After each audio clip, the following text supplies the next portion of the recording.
예, 우리가 그동안 공부했던 창세기, 출애굽기, 레위기, 민수기 우리가 4권을 공부를 했고 오늘 신명기가 이제 5번째 책인데 이 5권의 책을 모세가 기록했다 해서 모세오경이라 그렇게 얘기를 합니다.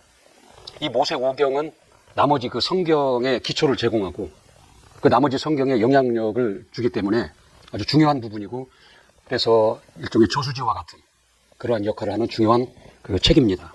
오늘은 그 모세오경의 그 5번째, 마지막인 5번째 신명기에 관해서 공부를 하도록 하겠습니다. 먼저 지난 그 4번의 강의를 잠깐 좀 요약을 해보도록 하겠습니다. 하나님은 그 하나님의 뜻을 이루시고자 하나님의 아들을 이 땅에 보내실 계획을 하십니다. 그리고 그 하나님의 아들이 이 땅에 오실 기반을 마련하시기 위해서 만물을 창조하십니다. 그리고 하나님의 아들이 이 땅에 오실 통로로 삼으시고자 남자와 여자를 지으시고 그 중에서 아담을 택하시고 그에게 영을 부으셔서 영적 사람이 되게 하시는 거죠. 근데 아담은 하나님의 기대와 다르게 타락을 하고 아담의 자손들은 영이 없는 자들과 그 혼인을 이루어감으로 인해서 하나님은 이 땅에서 영적 사람이 소멸되는 것을 염려하십니다. 그래서 당대의 의인인 노아의 가족만을 제외하고는 홍수로 다 멸절을 시키신 겁니다. 그리고 노아의 자손을 통해서 이 땅에 사람의 수가 충만할 때에 하나님은 하나님의 아들이 오실 통로로 아브라함을 선택하십니다. 그래서 아브라함의 그 자손들을 통해서 하나님의 일을 진행하실 계획을 세우시는 것이죠. 그리고 그들로 하나의 민족을 이루게 하시려고 아브라함의 자손인 야곱 때에 그 야곱의 11번째 아들 요셉을 통해서 그 야곱의 가족을 애굽으로 당시에 그 강하고 부유한 나라인 애굽으로 인도해 내십니다.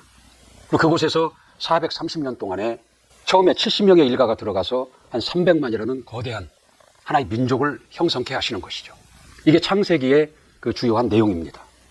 그러니까 이 창세기 내용에서 우리가 놓치지 말아야 할 것은 그 하나님의 그 창조에는 목적과 방향이 있다고 그랬습니다. 그래서 골로새서 1장 16절에 보면은 아들로 말미암고 아들을 위하여 만물을 창조하셨다 그랬거든요.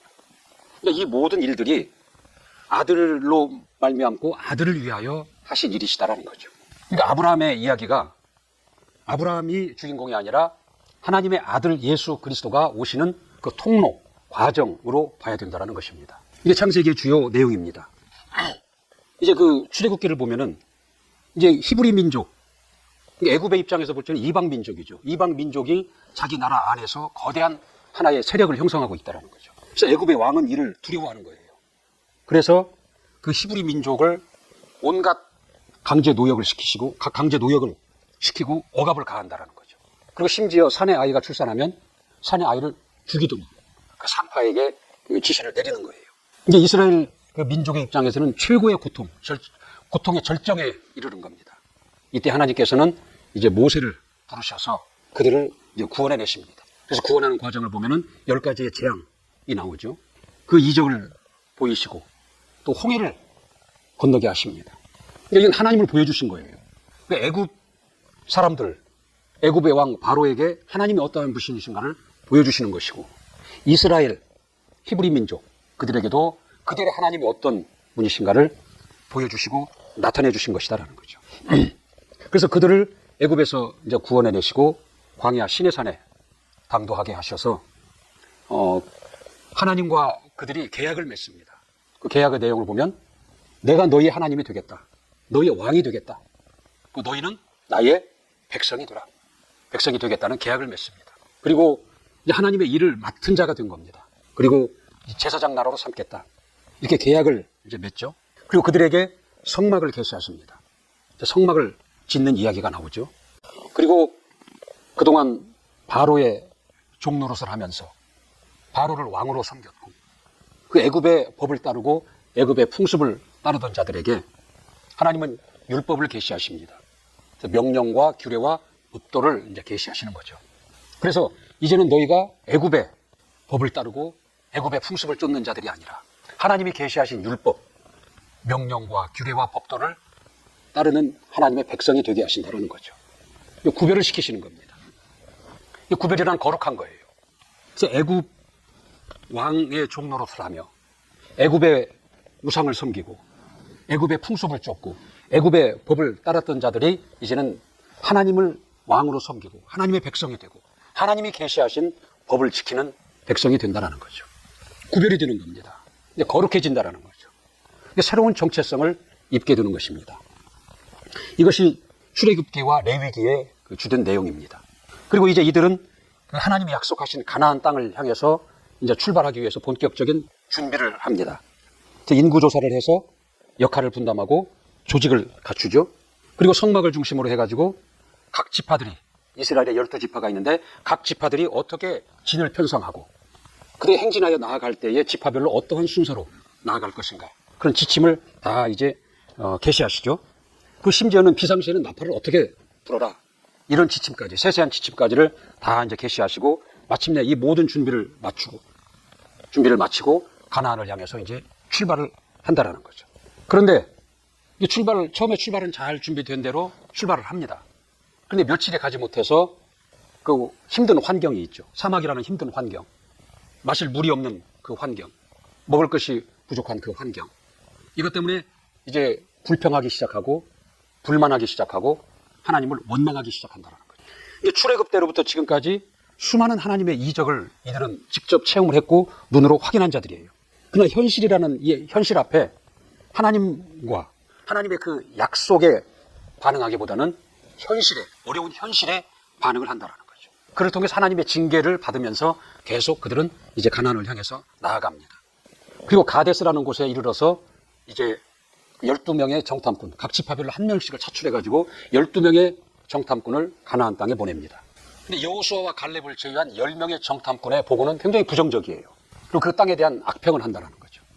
그리고 그 얘기를 들은 이스라엘 사람들은 두려움에 빠집니다. 그리고 하나님을 원망하는 거예요. 모세에 대해서 원망하는 것은 곧 하나님을 원망하는 것이다라는 거죠. 차라리 우리가 애굽 땅에서 죽는 것이 낫고 이 광야에서 죽는 것이 낫지 왜 우리를 칼에 죽게 하느냐. 다시 애굽으로 돌아갔으면 좋겠다. 지금까지 인도하신, 약속하신 하나님에 대해서 불평하고 불만하고 원망하고 하나님이 약속하신 그 가나안 땅에서 악평을 한다는 거죠. 이때 하나님은 그들에게 너희가 말한 대로, 너희가 믿는 대로 될 것이다 라고 말씀하십니다. 너희가 말한 대로 그들은 광야에서 다 죽는다라는 거죠. 정탐을 40일 동안을 했는데 그 하루를 1년으로 계산해서 40년 동안을 광야에서 방황하게 하고 시험을 받고 훈련을 받는다라는 거죠. 그리고 그들의 말한 대로, 그들의 믿음대로 이제 애굽에서 나온 1세대들은 거기서 다 죽게 됩니다. 그러니까 실제 가나안까지의 거리가 멀지 않은데 한 10하루길이면 갈 수 있는 길인데 40년 동안을 거기서 방황을 하고 고통을 당하고 결국은 다 애굽 세대, 1세대가 거기서 죽게 되는 것이죠. 그리고 2세대가 이제는 2세대를 중심으로 다시 준비를 시작하고 그리고 지도자도 모세에서 여호수아로 교체가 됩니다. 이게 이제 민수기의 그 주요 내용입니다. 여기서 보면 하나님은 모세를 통해서 이스라엘을 구원하십니다. 그리고 이스라엘이 가야 할 최종 목적지는 광야가 아닙니다. 하나님이 약속하신 가나안 땅이라는 거죠. 모세를 통해서 애굽에서 이스라엘을 구원하시고 또 그들로 하여금 가나안이라는 하나님이 약속하신 젖과 꿀이 흐르는 땅, 가나안 땅을 향해서 가게 하시는 것은 오늘날 예수 그리스도로 말미암아 우리를 구원하시고 우리를 천국으로 인도하시는 것에 대한 하나의 비유인 것입니다. 우리가 이 땅에서의 그 삶이라는 것이 만만치가 않아요. 마치 광야에서 사는 것과 같은 여러 가지 제약이 있고 어려움이 있다는 거죠. 근데 우리가 신앙이 있다 하지만 우리 앞에 닥친 이 현실이 결코 만만치가 않아요. 쉽게 지나칠 만하지 않다라는 거죠. 그러니까 이스라엘은 그 현실, 만만치 않은 현실 앞에, 그 환경 앞에 그들은 목적지를 잃어버리는 거예요. 그리고 그들에게 보내신 인도자에게 불만하고 불평하고 원만했다라는 거죠. 그래서 수많은 어려움을 당하고 결국은 죽게 되는 것이죠. 그러니까 우리가 이 세상을 살아가면서 세상이 쉽지 않고 만만치 않을지라도 우리는 우리의 목적지를 잃어버려서는 안 된다는 거죠. 우리가 가야 할 본향이 있다는 거죠. 천국이라는, 하늘나라라는 본향이 있다는 거죠. 그리고 우리를 그곳으로 인도하시는 예수 그리스도가 있다는 거죠. 우리 이것을 잊어서는 안 된다는 거죠. 우리를 인도하실, 천국으로 인도하실 예수 그리스도를, 우리를 위해서 예비하신 그 하늘나라를 잊어버려서는 안 된다는 거죠. 이게 우리 지금까지 모세 오경 중에서 창세기, 출애굽기, 레위기, 민수기 이 4권을 다시 한번 요약해서 말씀을 드린 겁니다. 오늘 이제 다섯 번째, 신명기 부분이죠. 신명기, 자, 이 40년이라는 세월은 한 세대의 끝이 되고 새로운 세대의 시작이 되는 세대 교체의 기간의 의미가 있습니다. 이집트에서 10가지의 그 재앙을 하나님으로 말미암은 그 이적을 직접 눈으로 보고 체험했던 세대, 홍해를 육지를 건너듯이 건넜던 그 체험을 한 그 세대, 그 1세대들이죠. 이 세대들은 눈의 세대예요. 이게 하나님이 하신 일들을 눈으로 직접 확인한 세대들, 눈의 세대들은 이미 이제 죽었습니다. 그리고 하나님에 대해서 귀로 들었던 2세대들, 간접적으로 귀로 들었던 2세대들이 로 인해서 교체가 이제 이루어졌다는 거죠. 그래서 이 모세는 이 신명기에서 하나님에 대해서 실감하지 못하는 자들, 1세대에 비해서 2세대들은 그렇게 실감하지 못했다는 거죠. 이 하나님을 실감하는 못하는 자들에게 그동안 자신이 봤던, 목도했던 것들, 체험했던 것들, 그 눈으로 보고 체험했던 하나님, 하나님의 말씀에 관해서 이제 자신의 자식과도 같고 손주와도 같은 이스라엘 백성들에게 하나님을 다시 한번 전해주는, 하나님의 말씀을 다시 한번 가르치는 그 내용이 신명기의 그 내용입니다. 이제 이스라엘은 이제 목적지가 목전에 있어요. 이 가나안만 건너면 이제 요단강만 건너면 가나안 땅이라는 거죠. 그러나 본인은 들어갈 수가 없다라는 거죠. 본인은 들어갈 수 없지만 자식과도 같고 손주와도 같은 이 이스라엘 백성들에게 그 모세의 그 마지막 유언과도 같은 이야기, 그 유언과도 같은 당부의 이야기가 신명기에 기록되어 있다는 거죠. 그렇기 때문에 이 신명기에는 그 출애굽기, 레위기, 민수기 내용들이 반복이 돼요. 반복돼서 다시 설명하고 있다는 거죠. 그 신명기를 한자로 쓰면은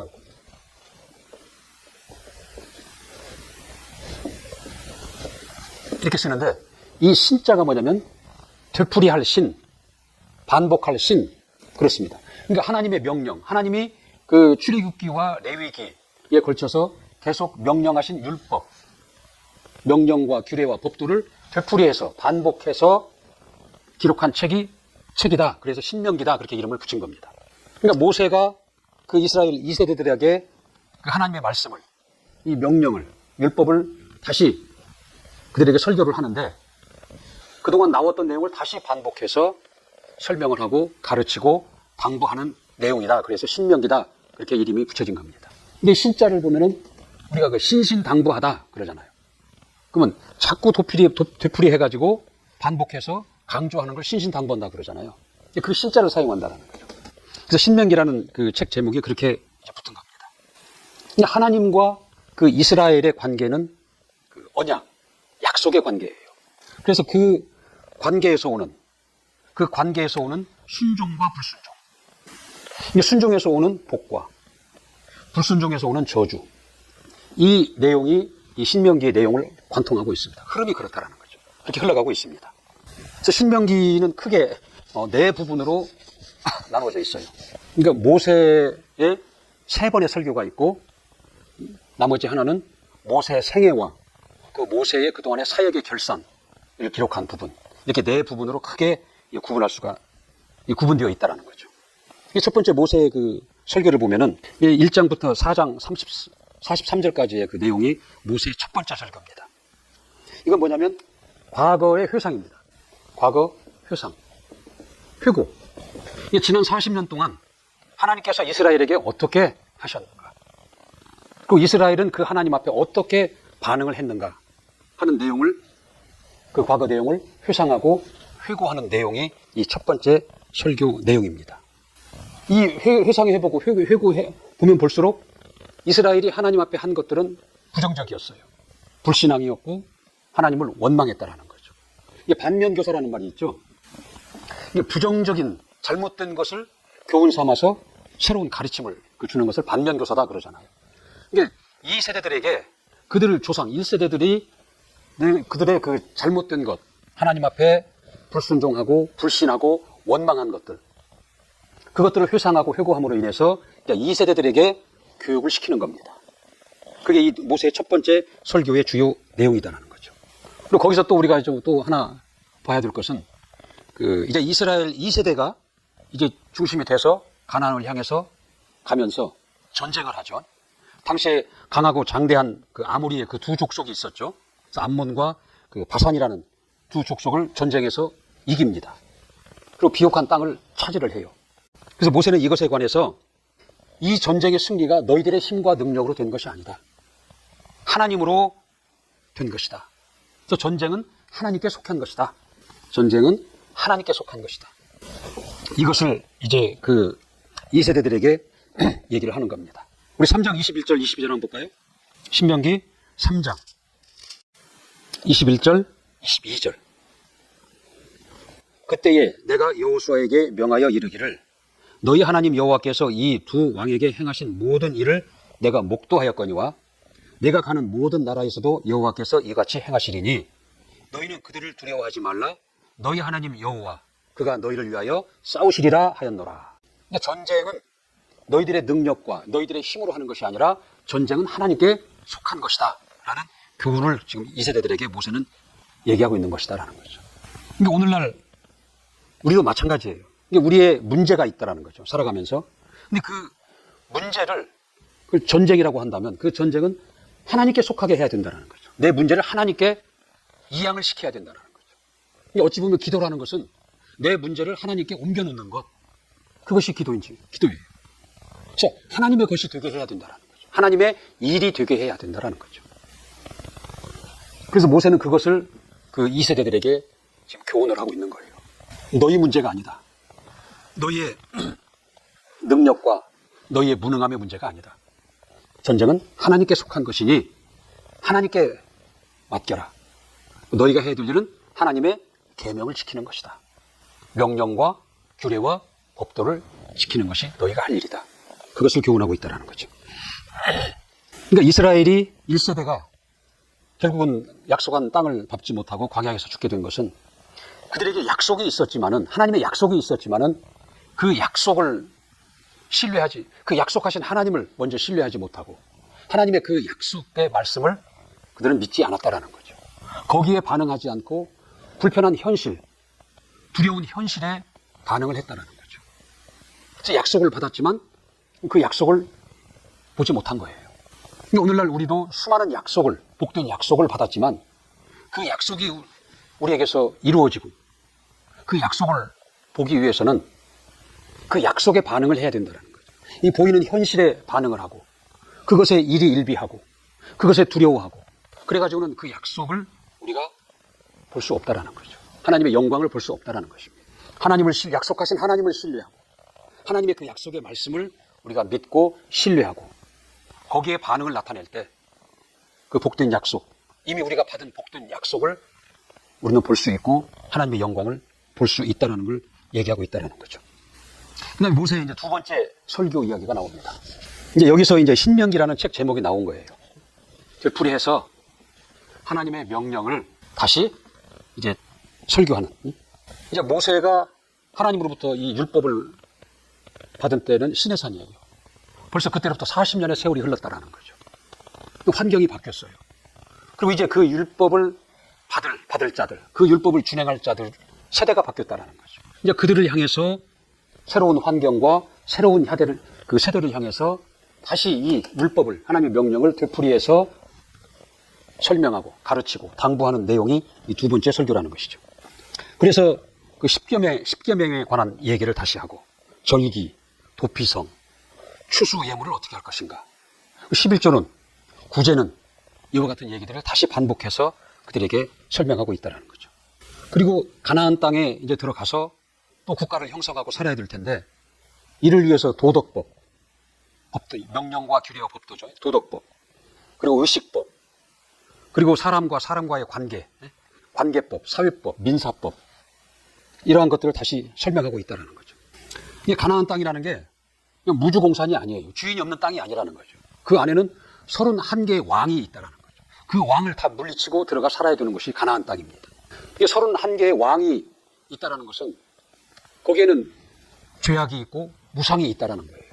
그래서 그들에게 물들고 그들에게 영향을 받는 자들이 아니라 이제 하나님의 백성으로서 하나님의 명령과 규례와 법도를 받아서 이를 지키며 사는 자들이 되어야 된다는 것을, 하나님의 백성으로 그렇게 살아야 된다는 것을 거룩하게 그들과 구별돼서 거룩하게 살아야 된다는 것을 얘기하고 있는 것입니다.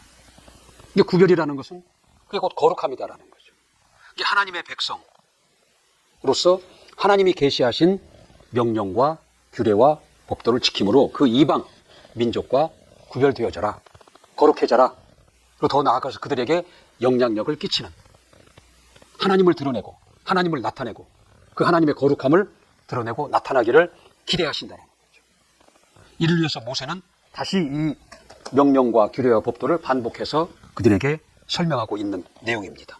결국 그들이 그 땅에 들어가서, 가나안 땅에 들어가서 어떻게 살아야 하는가, 무엇을 하고 살아야 되는가, 그것을 가르치고 있다는 거죠. 그 핵심은 명령과 규례와 법도라는 것이죠. 영향을 받는 자가 있고 영향력을 주는 자, 끼치는 자가 있다는 거죠. 오늘날 우리도 하나님께서 예수 그리스도 안에서 하나님의 자녀가 되게 하시고 우리로 하여금 세상에 나아가서 영향력을 끼치기를 원하십니다. 그들의 영향을 받는 자들이 아니라 그들에게 영향을 주는, 영향력을 끼치는 자로 살기를 우리에게 기대하신다는 거죠. 온도계가 있고 온도 조절기가 있습니다. 온도계는 주변의 온도에 자기 의지와 상관이 없이 오르락 내리락 합니다. 온도 조절기는 세팅을 하면 거기에 맞는 온도를 만들어내요. 그러니까 하나님은 우리에게 그 온도계와 같은 자가 되지 말고 온도 조절기와 같은 그런 영향력을 끼치는, 영향을 주는 그러한 자들로 살기를 기대하신다는 거죠. 이스라엘에게 명령과 규례와 법도를 계시하신 것은 그 이방 나라, 이방 민족에게 들어가서 그들과 동화되지 말고 그들에게 영향을 받지 말고 오히려 너희들이 그들에게 영향을 끼쳐라. 하나님을 드러내고 나타내는 자들로 살라. 이를 위해서 지금 당부하는 내용이다라는 거죠. 그 신명기 6장, 우리 4절, 5절 한번 보시죠. 신명기 6장 4절, 5절. 시작. 이스라엘아 들으라. 우리 하나님 여호와는 오직 하나인 여호와시니 너는 마음을 다하고 성품을 다하고 힘을 다하여 내 하나님 여호와를 사랑하라. 9절까지 합시다. 오늘날 내가 내게 명하는 이 말씀을 너는 마음에 새기고 내 자녀에게 부지런히 가르치며 집에 앉았을 때든지 길에 행할 때든지 누웠을 때든지 일어날 때든지 이 말씀을 강론할 것이며 너는 또 그것을 내 손목에 매어 기호를 삼으며 내 미간에 붙여 표를 삼고 또 내 집 문설주와 바깥문에 기록할지니라. 이 하나님은 이 구절이 그 율법의 핵심 구절이에요.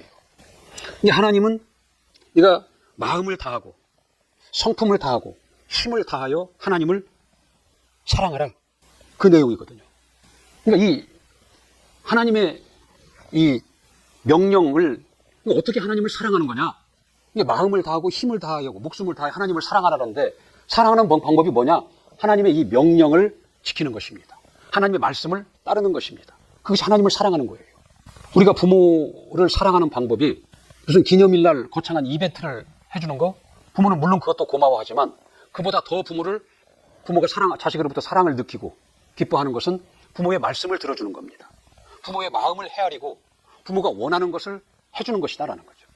하나님을 사랑하라 라고 말씀을 하는데 하나님을 사랑하는 방법은 하나님의 말씀을 따르는 겁니다. 하나님의 말씀을 순종하는 것이다라는 거죠. 이게 신명기의 내용이 지금 이거예요. 그래서 주 너의 하나님을 사랑하라. 주 너의 하나님을 사랑하라. 이게 이 신명기 전체에 282번이 반복해서 나온다고 그래요. 이게 하나님 중심의 삶을 살라. 주 너의 하나님 중심의 삶을 살라. 그리고 주 너의 하나님을 사랑하라. 곧 하나님의 말씀을 순종해라. 이게 주 내용이라는 거죠. 우리가 십계명이 있죠.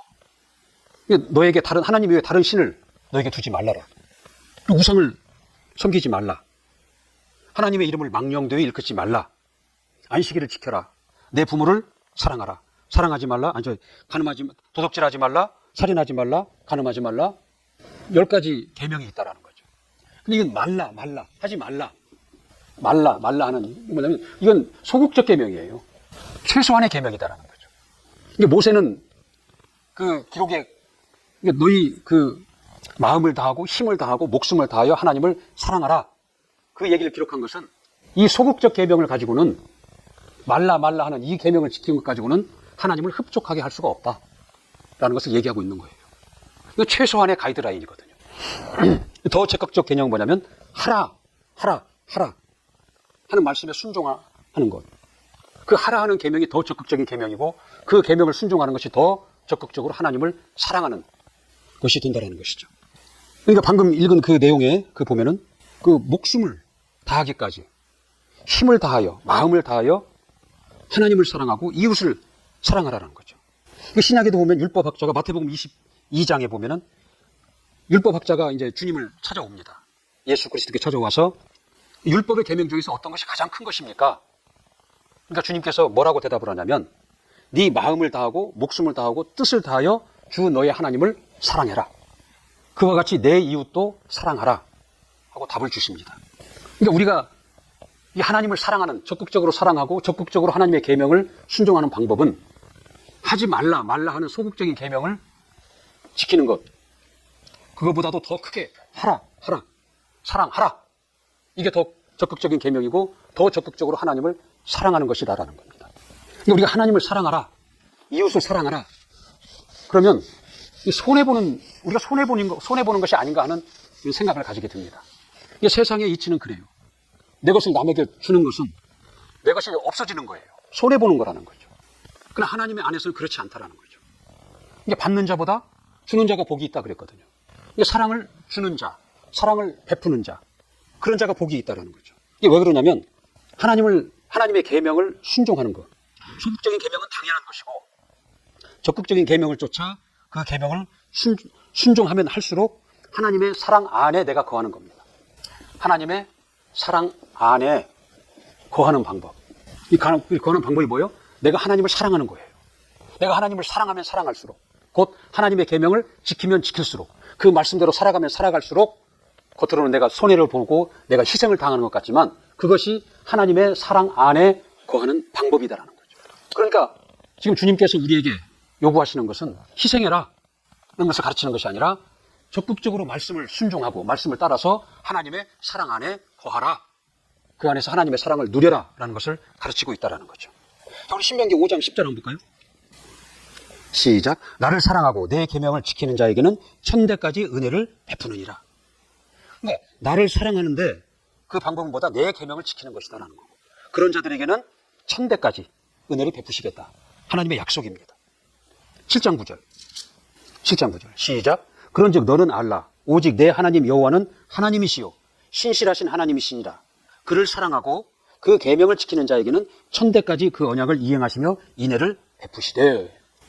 하나님의 계명을 지키는 것은 희생하는 것이 아니라, 하나님의 계명을 쫓아 이웃을 사랑하는 것은 희생하는 것이고 손해보는 것이 아니라 하나님의 사랑을 받는 방법, 하나님의 사랑 안에 거하는 방법이다라는 거죠.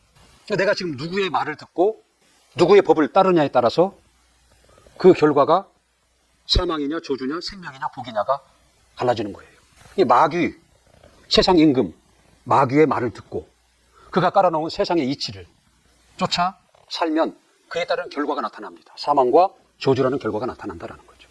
내가 하나님께 속하고 하나님이 나의 왕이 되시고 아버지가 되시고 하나님의 말씀을 순종하고 따르는 자들에게는 생명과 복이라는 결과가 나타난다는 거죠. 그러니까 우리가 하나님을 사랑한 것이 아니라 하나님이 먼저 우리를 사랑하셨어요. 우리가 하나님을 알기도 전에 하나님은 먼저 우리를 예수 그리스도 안에서 사랑하셨고 우리에게 은혜를 베푸셨다는 거죠. 로마서 8장 5절에 보면은 너희가 죄인 되었을 때에 그리스도께서 우리를 위하여 죽으심으로 하나님께서 자기의 사랑을 우리에게 확증하셨느니라 그랬습니다.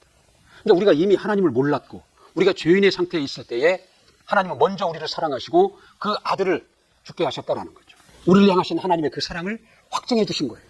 그러니까 우리가 먼저 알아야 할 것은 하나님의 사랑을, 하나님의 은혜를 알아야 된다는 거죠. 그리고 그 사랑이 내 것이 돼야 돼요. 그 사랑이 내게 있어야 된다는 거죠. 먼저 하나님의 사랑을 내가 알아야 된다는 거죠. 그 사랑을 가지고 우리를 사랑하신 하나님을 사랑하고 하나님의 계명을 우리를 사랑하신 하나님의 계명을 쫓아 이웃을 사랑해야 된다는 거죠. 근데 우리가 하나님의 사랑을 모르고 하나님의 사랑이 내게 없다면 그것이 없이 우리가 하나님을 사랑하려고 하니까 의식을 하게 된다는 거죠. 이웃을 사랑하려고 하다 보니까 우리가 전하는 그 복음이 소리나는 구리요 울리는 꽹과리가 되는 것이다라는 거죠. 먼저 내게 있어야 됩니다. 내가 없는 것을 줄 수는 없는 거예요. 우리가 먼저 구해야 될 것은 나로 하나님을 구해야 된다는 거예요. 하나님의 그 사랑을, 하나님의 그 은혜를 구하고 그것을 충분히 내가 체험하고 그 사랑이 내 안에 있어야 된다는 거죠. 그런 자들은 하나님을 사랑하게 되어 있습니다. 그런 자들은 하나님의 계명을 쫓아 이웃을 사랑하게 되어 있다는 거죠. 그러니까 우리가 먼저 구할 것은 하나님을 사랑하고 이웃을 억지로 사랑하려고 하는 것보다는 먼저 하나님의 사랑을 알려고 하는 것을 먼저 우선해야 됩니다.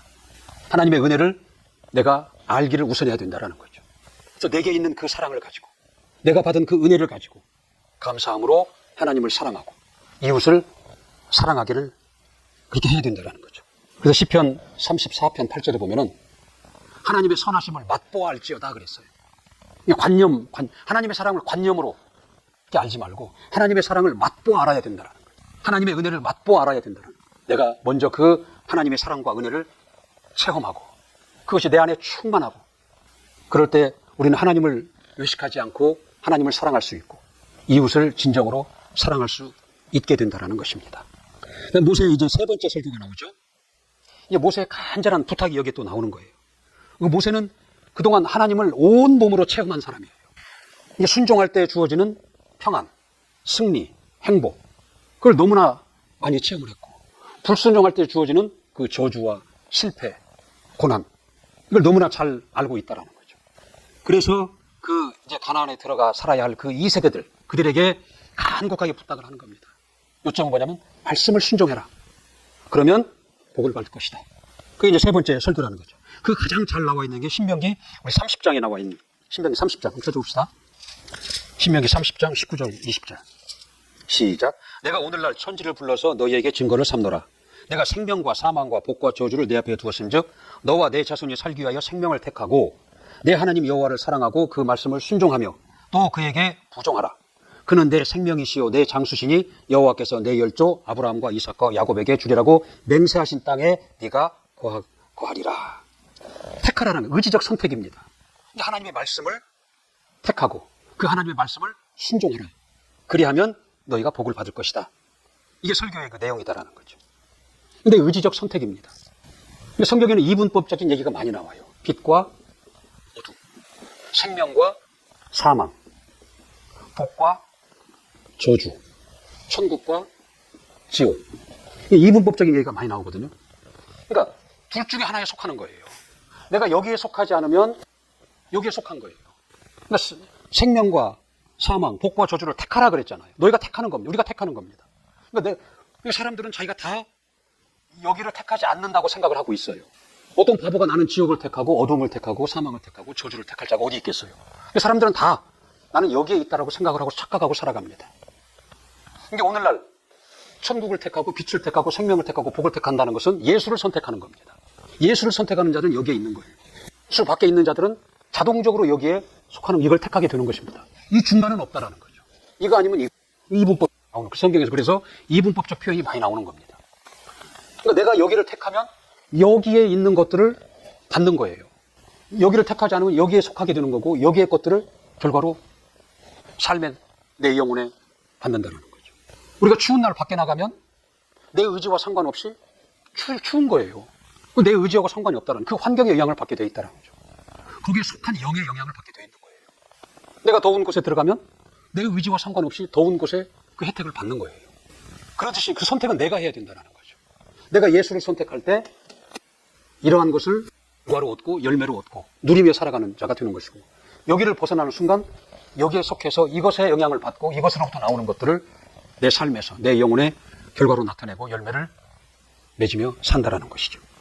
그래서 그 모세의 세 번째 설교는 그 간절한 부탁을 하는 거예요. 말씀을 순종하라.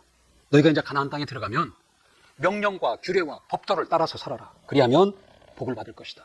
그렇지 않으면 사망과 저주가 너희에게 있을 것이다라는 것을 설명하고 있다라는 거죠. 그다음에 이제 마지막에는 이제 모세의 그 생애와 사역의 결산을 하는 부분이 마지막에 나오죠. 신명기는 모세의 전기를 다루는 마지막 책이에요. 이게 모세가 처음 등장하는 게 어디냐면 출애굽기 그 2장에 나오잖아요. 모세는 히브리 민족, 히브리 사람이라는 거죠. 근데 당시에 어린아이가 태어나면 다 죽게 했잖아요. 근데 그 어머니가 죽지 않고 모세를 살려서 더 이상 커서 어떻게 감당할 수가 없으니까 이제 그 갈대 바구니에다가 모세를 넣어서 강에 띄우잖아요. 그때 바로의 딸이 목욕하러 나와서 그 모세를 발견하잖아요. 이게 모세라는 말 자체가 뭐냐면 물에서 구원을 받았다라는 그런 의미예요. 그래서 모세는 그 바로의 딸의 아들이 되는 거예요. 그래서 애굽에서 훌륭한 교육을 받고 지도자 교육을 받은 자가 모세입니다. 하나님은 미리 모세를 그렇게 예비하시고 준비를 시키신 거예요. 그를 통해서 이스라엘을 구원하시려고. 그래서 모세의 이 마지막 얘기가 여기서 이제 끝이 나는 것이다라는 거죠. 그리고 모세가 죽고 이제는 그 이스라엘을 인도할 지도자가 여호수아가 바톤을 받는 겁니다. 자, 하나님은 왜 이스라엘로 하여금 이 광야의 생활을 하게 하셨을까? 이 광야의 고통스러운 생활을 왜 경험하게 하셨을까? 우리 8장 2절 3절 한번 봅시다. 신명기 8장 2절 3절 시작. 내 하나님 여호와께서 이 40년 동안에 너로 광야의 길을 걷게 하신 것을 기억하라. 이는 너를 낮추시며 너를 시험하사 내 마음이 어떠한지 그 명령을 지키는지 아니 지키는지 알려 하심이라. 너희를 낮추시며 너로 줄이게 하시며 또 너도 알지 못하며 내 열조도 알지 못하던 만나를 내게 먹이신 것은 사람이 떡으로만 사는 것이 아니요 여호와 입에서 나오는 모든 말씀으로 사는 줄을 너로 알게 하려 하심이니라. 낮추시며 너의 마음이 어떠한지 명령을 지키는지 안 지키는지 알려 하심이다라는 거죠. 그래서 사람이 떡으로만 사는 것이 아니라 하나님의 말씀으로 살아야 되는 존재인 것을 알게 하시고 가르치신 것이다라는 거죠. 하나님이 이스라엘 백성을 광야로 몰아내신 것은 뭐냐면 그들을 낮추시는 겁니다. 열악한 환경 가운데로 몰아내심으로 인해서 그들을 낮추시는 거예요. 낮추셔서 어떻게 해요? 하나님 없이는 살 수 없다. 하나님 없이는 살 수 없다는 것을 알게 하시고 그리고 복과 저주를 통해서 하나님의 말씀을 쫓아 살아야 되는 존재인 것을 가르치신 겁니다. 순종할 때에 복을 주시고 불순종할 때에 저주를 내리셔서 너희가 사는 방법은 육신의 것, 떡으로만 살 것이 아니라 하나님의 말씀으로 살아야 될 것을 하나님은 이스라엘에게 광야에서 가르치신 것이다라는 거죠. 마태복음 5장 3절에 보면 심령이 가난한 자는 복이 있나니 그랬거든요. 심령이 가난한 게 우리가 일생을 살아가면서 어려움을 당하면 우리 마음이 가난해집니다. 심령이 가난해진다는 거죠. 이 심령이 가난해지면 겸손해지고 하나님을 찾게 되고 하나님을 의지하게 된다는 거죠. 그래서 그 심령이 어려움을 당하는 것이 저주가 아니라 그걸 잘 활용을 하면 우리에게 기회가 된다는 거죠. 하나님 앞에 나아갈 수 있는 기회가 되고 하나님 앞에 겸손할 수 있는 기회가 되고 하나님으로부터 복을 받을 수 있는 기회가 된다는 거죠. 그래서 시험을 당하거든 즐거워하라 그렇게 말씀을 하는 겁니다. 마태복음 5장 5절에 보면은 온유한 자는 복이 있나니라고 합니다. 그래서 온유하다라는 것은 하나님의 말씀에 길들여졌다라는 겁니다. 하나님의 말씀에 길들여져서 하나님의 말씀을 순종하는 자들, 하나님의 말씀을 따르는 자들, 그런 자들이 땅을 기업으로 받는다라는 거예요. 오늘 이 신명기를 통해서 그러한 교훈을 하나님께서 우리에게 계시하시고 우리에게 알게 하신다라는 거죠. 우리가 사는 방법은 떡으로만 사는 것이 아니라 하나님의 입으로 나온 말씀으로 살아야 되는 그것이 우리의 사람이라는 것을 깨닫게 하시고 알게 하신다라는 겁니다. 자, 오늘 여기까지 마치도록 하겠습니다.